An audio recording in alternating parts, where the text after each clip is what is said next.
Sasari di dalam buku yang bertajuk How to Read and Understand the Psalms, Bruce Waltke dan Fred Zappel menulis begini: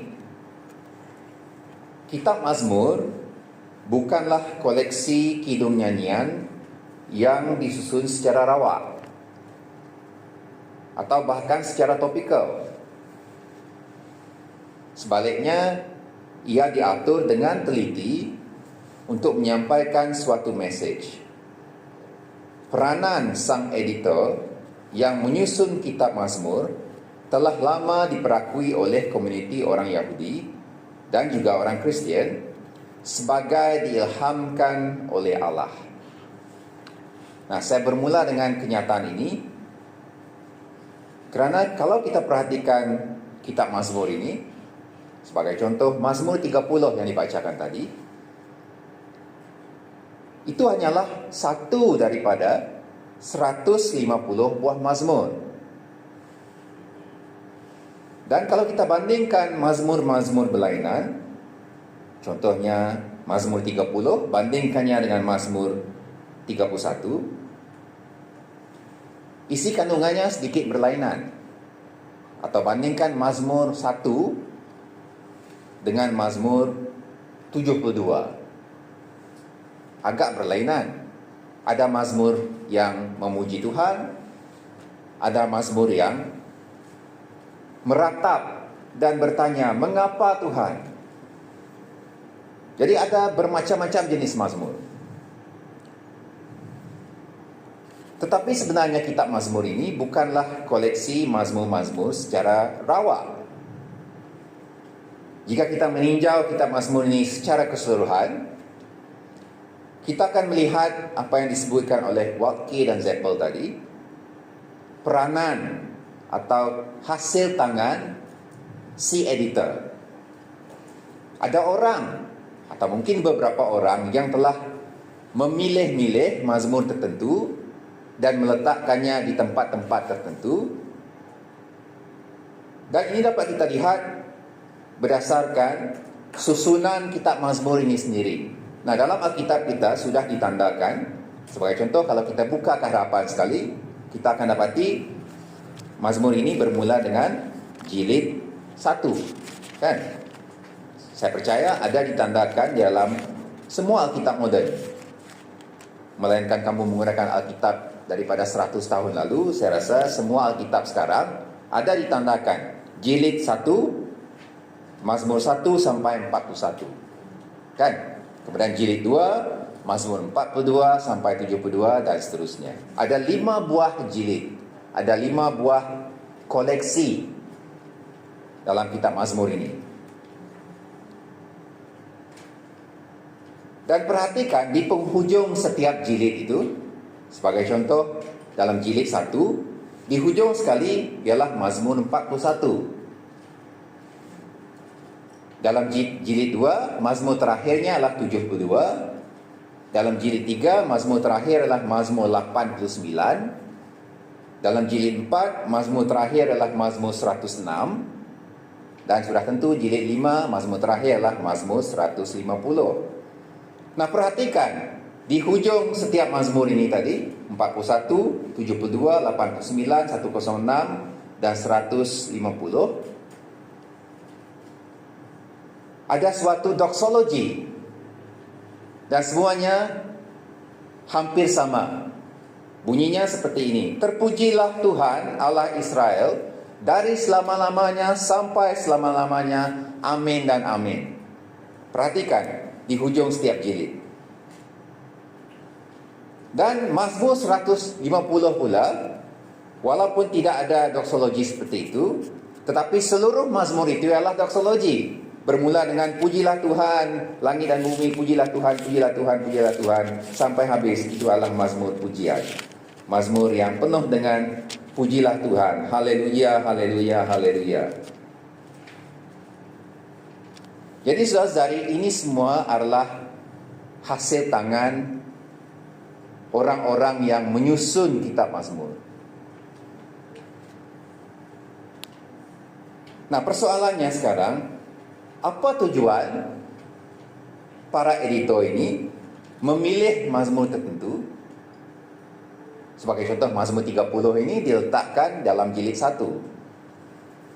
Apa tujuan mereka menyusun dan memilih mazmur-mazmur ini menjadi 5 buah jilid? Nah, kita dapat mengesan tujuan ini dengan melihat mazmur 1 dan mazmur 2. Mazmur 1 dan mazmur 2 sebenarnya adalah pengenalan kepada seluruh kitab mazmur. Jadi secara teknikalnya, jilid 1 bermula dengan mazmur 3. Pernah dikongsikan daripada mimbar ini dahulu bahawa mazmur 1 itu sebenarnya menonjolkan watak orang benar. Berbahagialah orang yang tidak berjalan menurut nasihat orang fasik dan seterusnya, tetapi yang kesukaannya ialah merenungkan Taurat Tuhan siang dan malam. Jadi menonjolkan watak orang benar. Dan kemudian mazmur 1 sebenarnya bersambung dengan mazmur 2 yang menonjolkan watak raja pilihan Tuhan yang telah ditabalkannya di Bukit Sion.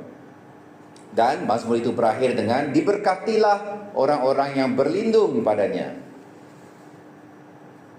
Jadi saudari, mazmur 2 ini menunjukkan watak seorang raja pilihan Tuhan yang menjadi manifestasi, embodiment bagi orang benar yang dimaksudkan oleh mazmur 1. Nah, dalam sejarah Israel, raja pilihan Tuhan itu ialah Raja Daud. Dan Daud merupakan tokoh yang menjadi tauladan bagi semua raja yang datang selepasnya. Dan sebab itulah mazmur jilid 1 mulai dengan mazmur 3 sampai mazmur 41, termasuk mazmur 30 yang kita baca tadi, itu semua dinamakan mazmur Daud. Ada sebabnya kenapa semua mazmur Daud dipilih dan letakkan dalam jilid 1. Sebab Daud ialah raja yang dipilih Tuhan, dan Daud melambangkan raja yang akan ditabalkan oleh Tuhan di Bukit Sion, yaitu Sang Mesias yang diurapi. Raja yang dinanti-nantikan oleh orang Israel untuk memerintah dengan adil dan benar, untuk memerintah seluruh dunia. Jadi saudari, bukan sahaja mazmur-mazmur Daud ini berorientasikan watak sang raja, tetapi seluruh kitab mazmur sebenarnya berorientasikan watak seorang raja, atau lebih tepat lagi, watak raja keturunan Daud yang dinanti-nantikan. Kita sudah lihat tadi jilid 1 berkisah tentang Daud. Semuanya adalah mazmur Daud. Jilid 2 juga membawa tema pengukuhan pemerintahan Daud. Kemudian dalam jilid 3 kita menemui kisah sedih, di mana raja-raja keturunan Daud sudah gagal dan dinasti Daud sudah runtuh. Sebab itu dalam jilid 4 kita akan menemui tema pembuangan, tema kegagalan, tema ratapan, tema kesedihan. Dan akhirnya dalam jilid 5 kita menemui tema pengharapan yang luar biasa, di mana mazmur-mazmur dalam jilid 5 penuh dengan puji-pujian kepada Allah yang akan melakukan perkara besar, yang mengharapkan kedatangan seorang raja keturunan Daud, khususnya mazmur 110. Nah, saudari, maksud si editor kitab mazmur ini dapat dilihat dengan jelas melalui cara dia menyusun jilid-jilid mazmur ini. Dengan kata lain, mazmur-mazmur seperti mazmur 30 yang kita temui dalam jilid 1 ini bukanlah pilihan atau susunan rawak. Ada naratif di sebalik ke semua 150 mazmur. Nah, kita jarang memikirkannya dengan cara ini. Tapi bandingkannya dengan kitab naratif seperti contohnya 1 Samuel, 2 Samuel, atau 1 Raja-Raja, 2 Raja-Raja. Di dalam naratif-naratif tersebut ada kisah-kisah kecil. Contohnya kisah Raja Saul, kisah Daud melawan Goliat, kisah Daud melarikan diri, kisah Daud membawa pulang tabut perjanjian ke Yerusalem dan sebagainya. Ada kisah-kisah kecil di sebalik kisah besar. Begitu juga dengan kitab Mazmur. Ada mazmur-mazmur kecil dengan tema-tema kecil di dalam konteks naratif yang besar. Nah, apakah naratif keseluruhan kitab Mazmur? Tidak lain tidak bukan naratif tentang pemilihan Daud sebagai raja dan akhirnya nanti kedatangan raja keturunan Daud, Sang Mesias. Itulah naratif asasnya. Bermula dengan pemilihan Daud dan berakhir dengan kepulangan daripada pembuangan yang mengharapkan kedatangan Sang Mesias. Oleh kerana itu, saudari, para pengkaji kitab Mazmur menyimpulkan bahawa tema keseluruhan kitab Mazmur ialah ketuanan atau pemerintahan Yahweh, Tuhan, sebagai Raja yang muktamad, yang berdaulat, yang dicapainya melalui seorang Raja yang dipilihnya, yaitu Sang Mesias daripada garis keturunan Daud. Nah, penting bagi kita untuk mengingat konteks ini, kerana jika tidak, kita hanya akan membaca Mazmur seperti Mazmur 30 sebagai Mazmur pribadi atau sebagai mencari pengajaran-pengajaran pribadi. Nah, tetapi kalau kita mengikut naratif yang tersirat di sebaliknya dan mengikut atau cuba menjejaki tujuan si editor, si penyusun kitab ini meletakkan Mazmur 30 dalam jilid 1 ini, kita akan mula melihat suatu kebenaran yang jauh lebih besar.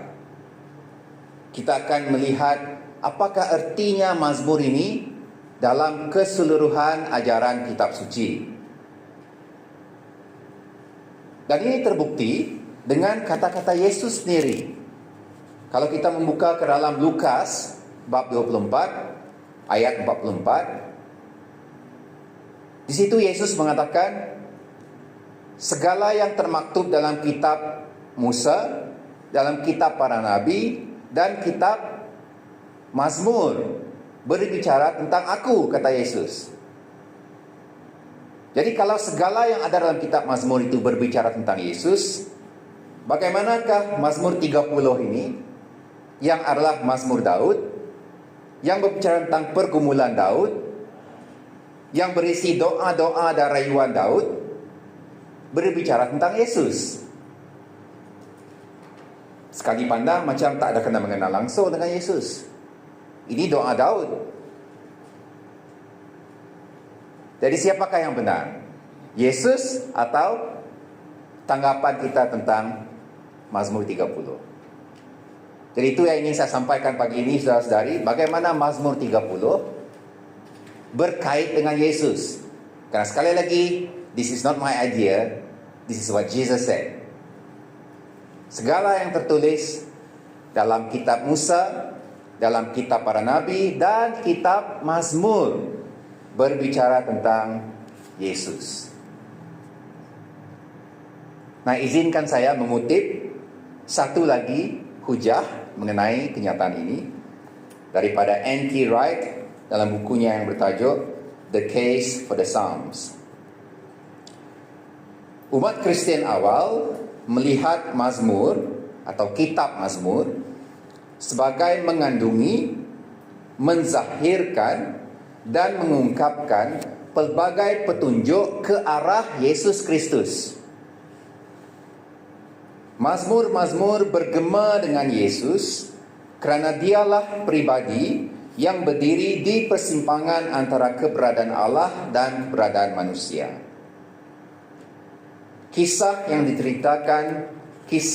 diceritakan oleh kitab Mazmur adalah kisah yang diselesaikan atau digenapi oleh Yesus. Saya ulangi, kisah yang diceritakan oleh kitab Mazmur adalah kisah yang diselesaikan atau digenapi oleh Yesus.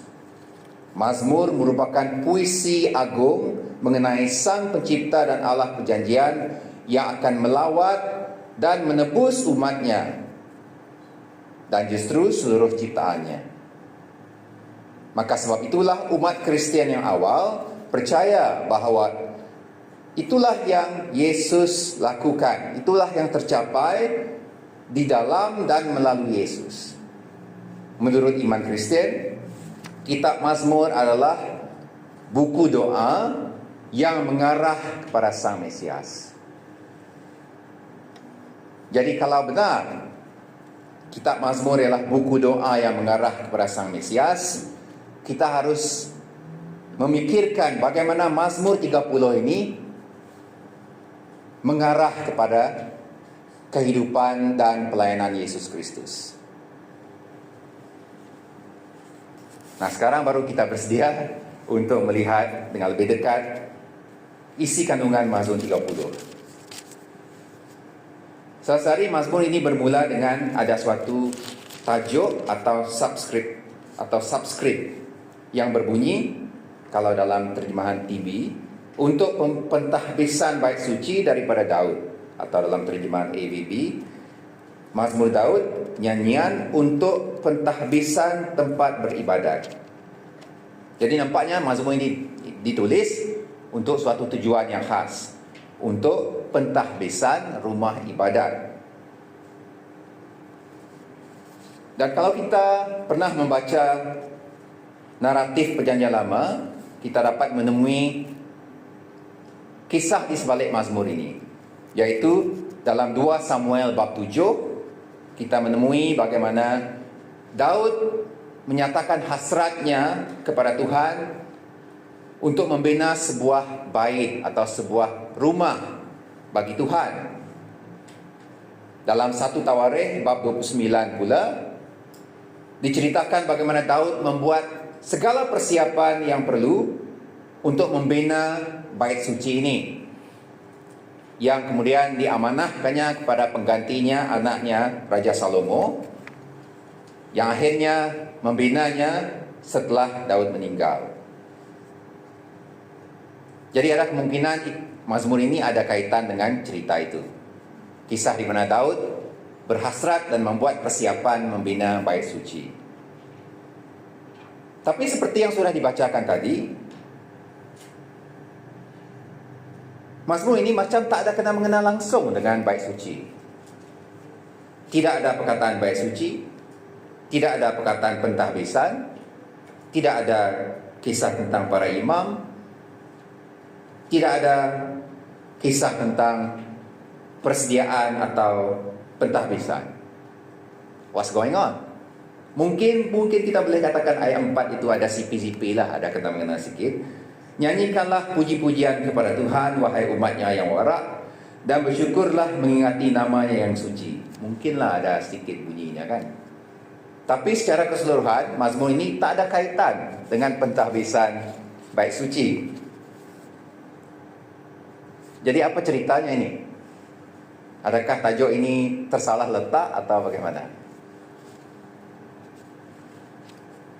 Nah, sehari Mazmur ini sebenarnya lebih berkisar pada krisis kehidupan yang pernah dialami oleh Raja Daud. Tapi nampaknya krisis inilah yang dijadikan latar belakang bagi ucapan syukur yang akhirnya digunakan di dalam mungkin kebaktian pentahbisan di bait suci. Nah, seperti yang sudah kita lihat tadi, Mazmur ini dipilih secara khas dan diletakkan dalam jilid 1. Tetapi urutannya, yaitu Mazmur yang ke-30 atau mungkin yang ke-28 kalau kita tidak mengira Mazmur 1 dan 2 sebagai jilid 1, urutannya sebagai Mazmur yang ke-30 dalam jilid 1 ini juga bukan kebetulan. Karena kalau kita membacanya dalam konteks yang lebih besar, Mazmur 30 adalah sebahagian daripada koleksi Mazmur yang bermula dalam Mazmur 25 sampai Mazmur 33. Dan sebab itu Mazmur 30 ini mirip dengan Mazmur 28. Cuba kamu pergi ke Mazmur 28 dan baca beberapa ayat pertama. Bunyinya agak mirip dengan Mazmur 30. Kedua-duanya mengandungi doa Daud yang berdoa agar tidak dibiarkan jatuh ke alam kubur. Dan itu bukan kebetulan. Kerana Mazmur 28 dan Mazmur 30 adalah pengapit kepada Mazmur yang di tengah-tengah, iaitu Mazmur 29. Dan kita tidak perlu membincangkan mengapa Mazmur 29 itu dipilih sebagai Mazmur yang pusat. Tetapi saya ingin menunjukkan bahawa kedudukan Mazmur 30 ini di sini bukan kebetulan. Ini adalah suatu pilihan yang khusus oleh para penyusun kitab ini. Dan kalau kita melihat Mazmur ini mengkaji Mazmur ini secara lebih dalam, Mazmur 30 sebenarnya adalah salah satu daripada Mazmur kesyukuran. Nah, ada banyak jenis Mazmur dalam kitab Mazmur. Ada Mazmur Taurat seperti Mazmur 1, ada Mazmur Diraja seperti Mazmur 2, dan ada Mazmur Ratapan seperti Mazmur 89. Dan ini Mazmur 30 adalah salah satu daripada Mazmur jenis kesyukuran. Kerana Mazmur ini penuh dengan ungkapan kesyukuran kepada Tuhan yang telah menyelamatkan. Dan lazimnya Mazmur kesyukuran seperti Mazmur 30 ini memiliki 4 ciri yang khusus, yang jelas. Iaitu pertama, bermula dengan niat untuk memuji Tuhan. Sebab itu Mazmur ini bermula dengan kata-kata, "Aku hendak" ataupun "Aku akan memuji-Mu ya Tuhan." Dan itu diikuti dengan sebab mengapa si pemazmur ingin memuji Tuhan. Itu adalah ciri yang kedua. Sebab yang ingin memuji Tuhan adalah kerana Engkau telah menyelamatkan aku, ayat 1b, dan tidak membiarkan seteruku bergembira menumpaskan aku, setelah menyembuhkan aku, menyelamatkan aku dari kubur, dan seterusnya dan sebagainya. Jadi itu alasan mengapa dia ingin memuji Tuhan. Seterusnya, Mazmur kesyukuran dicirikan oleh seruan atau ajakan supaya orang lain turut bersama-sama memuji Tuhan. Itulah yang kita temui dalam ayat 4. "Nyanyikanlah puji-pujian kepada Tuhan, hai umatnya yang warak." Jadi Mazmur kesyukuran turut mengajak orang lain untuk turut sama memuji dan bersyukur. Dan akhir sekali, Mazmur kesyukuran memiliki ciri keempat, iaitu menceritakan apakah masalah atau krisis yang dihadapi yang telah ditolong oleh Tuhan, sehingga pertolongan itu menjadi suatu kesaksian untuk bersyukur kepada Tuhan. Dan itulah yang kita temui di dalam ayat 5 sampai ayat 9. Kita ada 4 ciri. Niat untuk memuji Tuhan, sebab untuk memuji Tuhan, ajakan kepada orang lain untuk memuji Tuhan, dan kesaksian tentang masalah yang telah ditolong Tuhan. Dan semua ciri ini jelas ditemui dalam Mazmur 30. Nah, secara keseluruhannya, kalau kita menyimpulkan apakah tema Mazmur ini, kita boleh mengatakan bahawa Mazmur 30 mengungkapkan kesyukuran yang mendalam kepada Tuhan kerana Dia telah mengampunkan kesalahan dan memulihkan si pemazmur, iaitu Daud, daripada ancaman maut. Kalau kita lihat Mazmur 30 ayat 5, kerana kemurkaannya cuma sebentar, keredaannya sepanjang kehidupan. Jadi nampaknya krisis yang dihadapi oleh Daud di sini sebahagian daripadanya kerana murka Tuhan. Maksudnya Daud ada melakukan kesalahan tertentu yang menyebabkan Tuhan murka. Jadi dia bersyukur dalam Mazmur ini kerana Tuhan telah mengampunkannya dan akhirnya menyembuhkannya daripada ancaman maut. Itu jelas dalam ayat 3. "Engkau telah membawa nyawaku keluar dari kubur, tidak membiarkan aku masuk ke dalam lubang maut." Dan ayat 9, apakah gunanya jika darahku tertumpah dan aku masuk ke kubur? Jadi nampaknya ada krisis yang mungkin disebabkan dosa Daud dan yang terjadi kerana nyawa Daud terancam. Dan krisis pribadi Daud inilah yang menjadi nyanyian untuk pentahbisan bait suci, yang menjadi nyanyian bagi seluruh umat untuk menyampaikan rasa syukur mereka kerana mereka dapat terus hidup sebagai umat yang menyembah Tuhan. Jadi saudari, mazmur kesyukuran ini pada asalnya adalah mazmur pribadi Daud. Mazmur tentang krisis yang dihadapi oleh Daud, yang ditolong Tuhan, yang menyebabkannya bersyukur. Dan rasa syukurnya itu melimpah ruah sehingga dia mengajak orang lain dan menjadikan kesaksian pribadinya sebagai kata-kata, sebagai ungkapan bagi seluruh umat untuk mereka pakai menyembah Tuhan. Ini samalah contoh dengan lagu Horatio Bonar tu. Apa nama lagu tu? Apa nama lagu yang tentang kesaksian seorang yang kehilangan istrinya, kehilangan anaknya yang lemas di kapal tu. Lupa saya sudah nama lagu tu. Apa nama lagu tu? Lupa sudah. Pernah kan kita dengar dikongsikan? Lagu tu kan adalah kesaksian pribadi orang tu kerana dia kehilangan anaknya yang mati lemas dalam kapal. Tapi lagu itu kemudian dijadikan kidung pujian yang dinyanyikan oleh orang Kristian berzaman-zaman sampailah kita hari ini. Jadi seperti itu jugalah Mazmur 30. Ia adalah kesaksian Daud yang memberikan suara atau bahasa bagi kita untuk memuji Tuhan. Nah, itu Mazmur 30 secara tersendiri. Tetapi bagaimana dengan tujuan sang editor tadi? Masih ingat saya katakan bahawa Mazmur ini dipilih khusus oleh editor kitab Mazmur untuk menyampaikan tema yang tertentu sebagai sebahagian daripada tema bahawa Tuhan memerintah melalui raja pilihannya. Jadi apa kaitan krisis kehidupan yang menzahirkan rasa syukur ini dengan tujuan si editor kitab Mazmur? Saudari, Mazmur ini sebagai sebahagian daripada Mazmur 25 hingga 33 dalam jilid 1 membawa tema pembelaan atau pemulihan.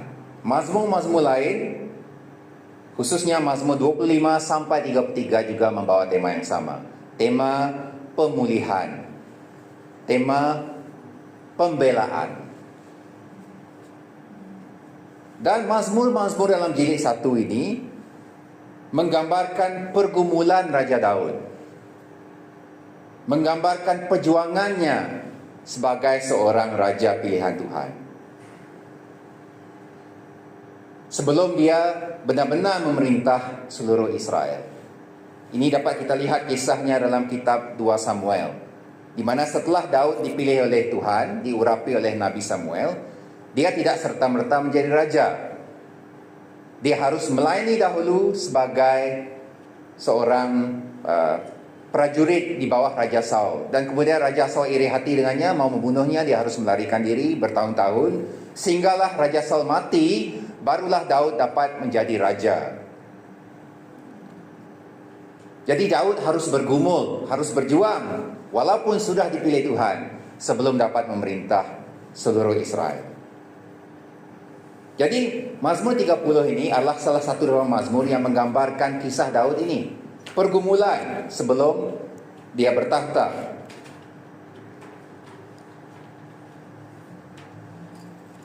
Dan mazmur ini secara khusus menggambarkan bagaimana Tuhan menyelamatkan raja pilihannya, dan itu menyebabkan seluruh umat sekarang turut terselamat dan dapat bersyukur.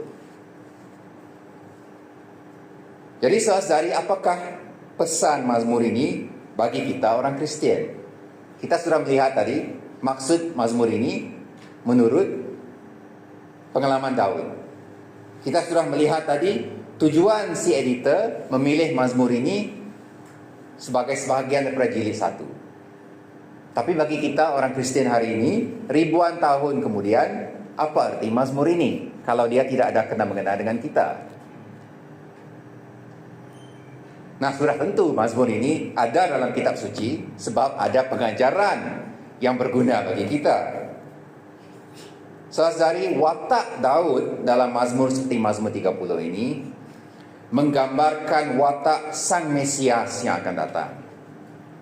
Masih ingat tadi saya katakan naratif besar dalam kitab mazmur ialah pemilihan Daud sebagai raja, tetapi kemudian dinasti Daud sudah gagal kerana keturunan Daud tidak setia, sehingga menyebabkan orang Israel jatuh dalam pembuangan.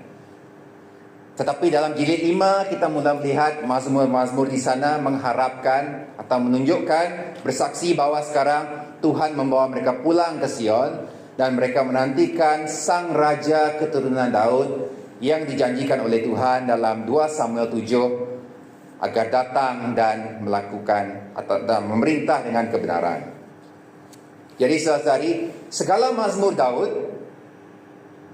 malah semua 150 mazmur menurut Waltke dan Zeppel menggambarkan watak Sang Raja yang dinanti-nantikan ini.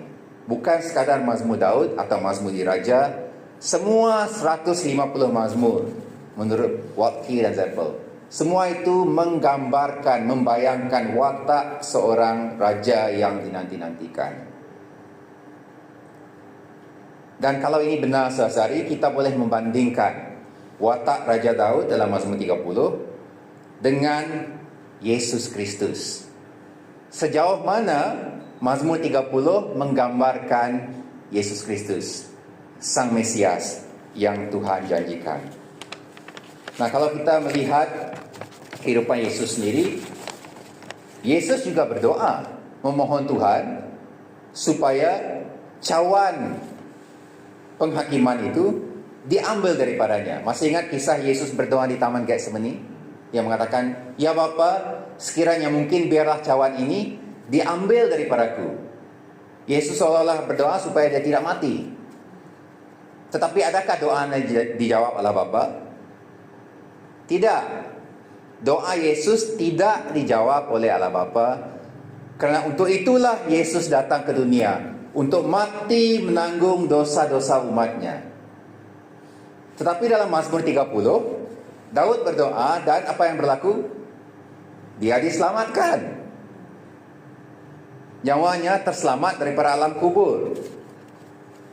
Jadi saudari, perbandingan ini menunjukkan bahawa pengalaman Daud itu menggambarkan pengalaman Yesus. Tetapi kesudahannya berlainan. Dalam mazmur 30, pergumulan Daud yang takutkan ancaman maut itu dijawab dan Daud diselamatkan. Tetapi di Taman Getsemani, pergumulan Yesus itu dan doanya tidak dijawab dan Yesus harus mati. Tetapi bukan untuk dosanya sendiri, melainkan untuk menanggung dosa-dosa dunia. Saudari, di dalam mazmur 30 ayat 10, Daud berdoa begini, "Dengarlah ya Tuhan, dan kasihanilah aku. Ya Tuhan, tolonglah." Siapa? Aku. Tetapi ketika Yesus menderita tergantung di kayu salib, dia berdoa, "Ya Tuhan, ampunilah kesalahan mereka, karena mereka tidak tahu apa yang mereka lakukan." Berbeza dengan Daud yang memohon Allah menyelamatkan dirinya, Yesus ketika dia menderita dan hampir mati, berdoa supaya Allah menyelamatkan orang lain yang bukan menolongnya tetapi meletakkannya di situ, mencacinya dan ingin melihat dia mati. Saudari, Daud berdoa supaya dia tidak turun ke alam maut, supaya nyawanya terselamat daripada lubang kubur. Tetapi Yesus dalam kematiannya telah turun ke alam maut dalam pengakuan iman kita mengatakan turun ke dalam kerajaan maut dan kemudian dibangkitkan semula dari sana sehingga dia mengalahkan maut. Lantas dia menyelamatkan kita semua daripada kematian yang kekal.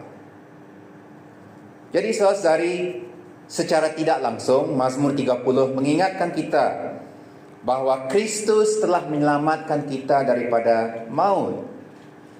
Seperti kata Paulus dalam 2 Timotius 1:10. Jadi oleh kerana itu kita tidak patut berdiam diri dan menyahut seruan Raja Daud supaya nyanyikanlah puji-pujian kepada Tuhan, hai umatnya yang warak, dan bersyukurlah mengingati namanya yang suci, kerana dia sudah menyelamatkan kita. Dalam Mazmur 30, Daud dapat mengajak umat untuk turut bersyukur kepada Tuhan kerana Tuhan sudah menyelamatkan nyawanya secara pribadi. Tetapi kita mempunyai alasan yang lebih besar lagi untuk menyembah Tuhan, memuji Tuhan, karena Sang Raja keturunan Daud sudah mati untuk menyelamatkan kita. Jadi saudara-saudari, kita patut menyahut seruan Raja Daud untuk menyanyikan puji-pujian kepada Tuhan.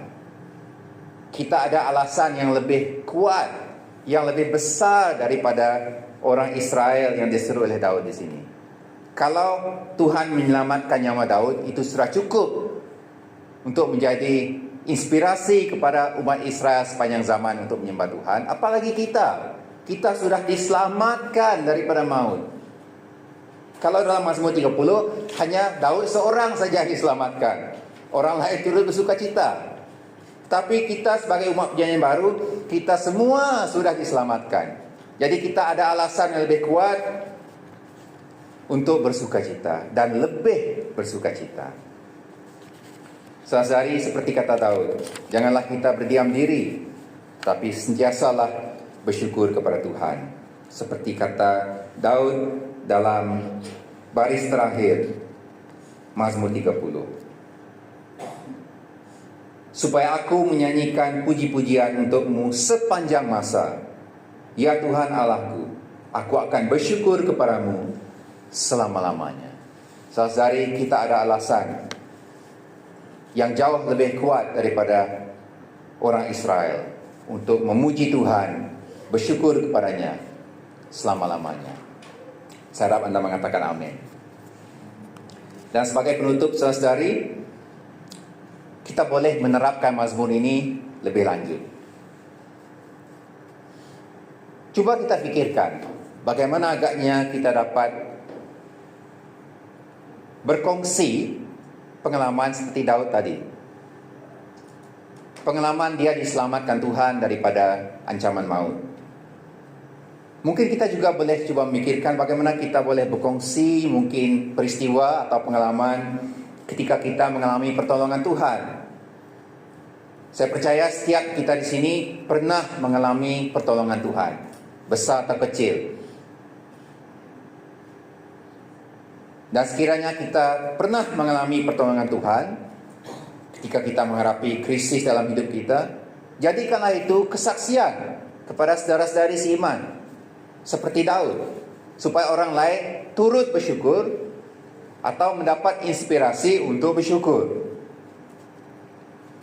Nah, kesaksian tentang pertolongan Allah akan memuliakan namanya, akan mencetuskan puji-pujian kepadanya, dan dapat mendorong kita sesama umat untuk percaya kepadanya. Nah, meskipun ada tangisan dalam kehidupan umat Tuhan, seperti kata Daud dalam ayat 5b, tangisan mungkin berlangsung semalaman, tetapi kegembiraan muncul sewaktu pagi. Tentunya ada tangisan, ada saat-saat kedukaan dalam hidup ini. Mungkin disebabkan murka Tuhan, mungkin disebabkan kita berbuat dosa, atau disebabkan kesusahan hidup, penderitaan dalam dunia yang telah jatuh ini. Mungkin disebabkan penganiayaan kerana kita percaya kepada Yesus. Apapun keadaannya, saudari, percayalah kedukaan itu akan berakhir, seperti kesaksian Daud. Tuhan pasti akan menyelamatkan. Lambat atau cepat, Tuhan akan memberikan kelegaan, dan kiranya Mazmur seperti Mazmur 30 ini yang mengingatkan kita tentang pengorbanan Yesus yang menyelamatkan kita akan menjadi dorongan buat kita untuk tetap bertahan, tetap bersyukur walaupun dalam kesusahan, tetap mengharapkan pertolongan Tuhan dan tidak berputus asa. Amin. Mari kita berdoa.